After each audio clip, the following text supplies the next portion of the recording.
আসসালামু আলাইকুম সবাইকে। আপনারা সবাই কেমন আছেন? আশা করছি আপনারা সবাই অনেক অনেক ভালো আছেন। আর আপনাদের জন্য আজকে স্পেশালভাবে এই ভিডিওটা বানানোর একটাই উদ্দেশ্য, আপনারা অনেকেই আমাকে কমেন্ট করেছিলেন যে ভাই, নতুন বাইকের যত্নটা আমরা কিভাবে নিব। তাই আজকের এই ভিডিওটা, চলুন দেখা যাক আপনারা আপনাদের বাইকে কিভাবে ভিডিওটি দেখে আপনারা কিভাবে সুন্দরভাবে যত্ন নেবেন। যত্ন নেওয়ার জন্য আপনারা প্রথমেই যে কাজটি করবেন, দেখেন আমার বাইকের উপরে কিন্তু ধুলোবালির কণা পড়ে আমার বাইকে স্ক্র্যাচ হয়ে যাচ্ছে বিভিন্ন জায়গায়। আর আপনাদের বাইকে যেন এরকমটা না হয়, আপনারা কিভাবে এটা সমাধান করবেন দেখেন। আপনারা বাইকে যত্ন নেওয়ার জন্য প্রথমেই আপনারা যে কাজটি করবেন, এই কাজটি করার জন্য আপনাদের প্রথমেই একটা প্রয়োজন হবে এরকম একটা তুলি বা রুমাল। এই রুমালটা অবশ্যই আপনার দারাজে কিনতে পাবেন 120-30 টাকায়, কিংবা 70 টাকা দামেরও আছে। আমারটা কিনেছি 120 টাকা দিয়ে। আপনারা এটা কেনার পর আপনারা আপনাদের বাইকের যে ধুলোগুলো পড়বে, এই ধুলোগুলোর মধ্যে আপনারা প্রথমেই জারা দিবেন এভাবে। কারণ জারাটা না দিলে আপনাদের ঘর্ষণের ফলে আপনাদের দাগটা খুব শীঘ্রই হয়ে যাবে। তাই এরকমটা করবেন না, জারা দিয়ে তারপর আপনারা বাইকের ধুলোগুলো সরিয়ে নেবেন।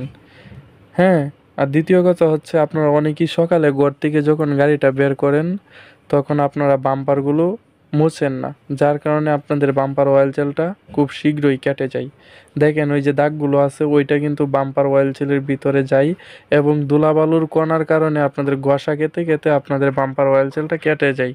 তাই আপনারা এরকম কাজটা করবেন না, ঠিক আছে? সব সময় আপনারা ঘর থেকে যখন বের হবেন বাম্পার স্টিকগুলো ভালোভাবে পরিষ্কার করে নেবেন।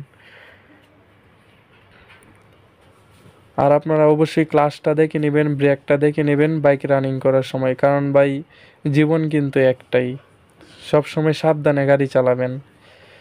আর আপনারা সব সময় চাকার হাওয়াগুলো এগুলো চেক দিবেন, চেক দিয়ে বাইকটাকে সুন্দরভাবে ওয়াশ করবেন। আর ওয়াশ করার সময় আপনারা অবশ্যই মানে যে কোনো মুহূর্তে আপনারা গাড়ি ওয়াশ করবেন না, ইঞ্জিন ঠান্ডা রেখে তারপর আপনারা 1 মাস কিংবা 15 দিন পর পর এরকম ওয়াশ করবেন। আর ওয়াশ করার পরে আপনারা স্প্রে ইউজ করবেন না, পলিশ যেগুলোকে বলে। এগুলো ইউজ করলে আপনাদের বাইকের যে কালার কম্বিনেশনটা, এটা আপনাদের খুব দ্রুতই চলে যায়। আর আপনারা সবাই মিলে আপনারা আমাদের চ্যানেলটাকে এগিয়ে নিয়ে যাবেন। আর অবশ্যই আমাদের চ্যানেলকে সাবস্ক্রাইব করতে বলবেন না।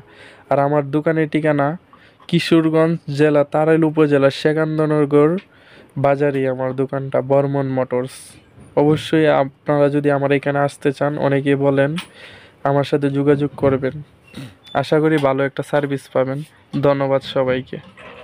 আসসালামু আলাইকুম।